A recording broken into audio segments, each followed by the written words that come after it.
Salut, c'est Guillaume. Je vous propose de découvrir un extrait du prochain épisode d'Aventure épique.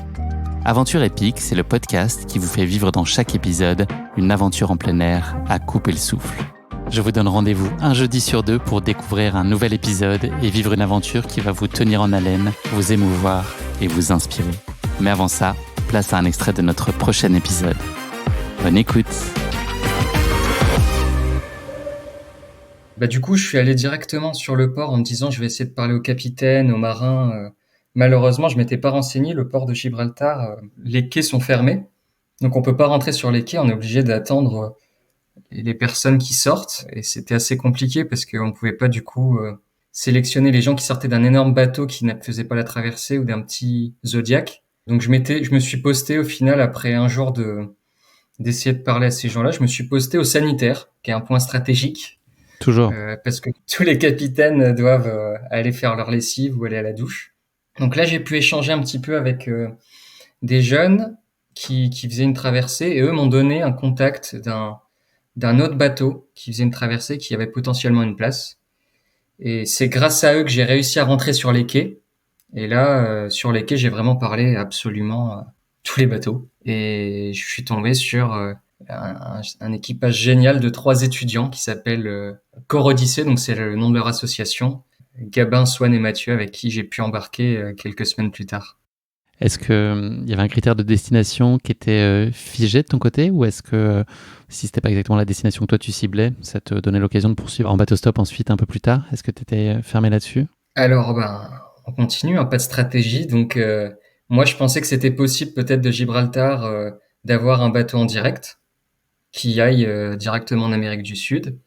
J'ai vite vu que c'était pas le cas, et qu'en fait, même quand il part de La Rochelle ou de France, on fait des étapes pour ravitailler, euh, pour aussi faire des travaux sur le bateau. Et en fait, les grandes étapes, c'est les îles Canaries, où c'est vraiment une plaque tournante des bateaux stoppeurs. Et après, soit on peut faire la traversée en direct, soit il y a une dernière étape qui est le Cap-Vert. Et donc avec cet équipage-là, je suis allé jusqu'aux Canaries. On a fait une pause et je suis reparti jusqu'au Cap-Vert avec eux. Et c'est du Cap-Vert que eux, j'ai changé de bateau parce qu'ils avaient un 4e équipier qui venait. Et moi, je voulais aussi prendre du temps pour visiter le Cap-Vert que je connaissais pas. De là, j'ai trouvé un autre bateau. Quelle connaissance, toi, on n'en a pas parlé, mais tu as de l'environnement maritime? Est-ce que tu es familier, ou une connaissance quand même très limitée avant d'embarquer? Proche de zéro. Je pense que j'ai dû faire du pédalo avant sur la Moselle, et C'est j'avais déjà pas pas mal. passé plus d'une journée sur un bateau, peut-être une après-midi avec mon grand-père sur un bateau pour aller pêcher, quoi. Ça suscitait pas d'appréhension particulière de ta part? Ah, totalement, si.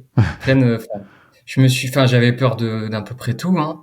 D'avoir le mal de mer, qu'il arrive quelque chose, que je tombe avec des personnes qui me laissent au milieu de l'océan. Enfin, je sais pas, j'avais un peu peur de tout, mais en même temps, j'avais envie d'aller au bout de ce projet. Donc, et puis on m'avait bien motivé. La personne qui m'avait parlé de ça l'avait faite aussi sans trop de connaissances.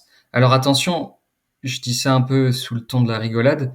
Il faut quand même faire les choses sérieusement, bien comprendre avant de monter. Et ça se fait pas comme ça ou juste pour le plaisir. Il y a quand même la mer, il y a toujours un risque, et c'est important d'avoir des personnes qui sont prêtes et qui peuvent gérer elles-mêmes aussi quand on n'a pas de connaissances comme moi. Il y avait des bateau stoppers qui avaient 0 connaissance comme moi, et là, faut être le plus humble possible, et d'autres qui étaient déjà très au Expérimenté. courant. Voilà, le tout, c'est de trouver un bon équipage et qui le comprend, et d'être honnête là-dessus, quoi. Pas mentir sur son CV.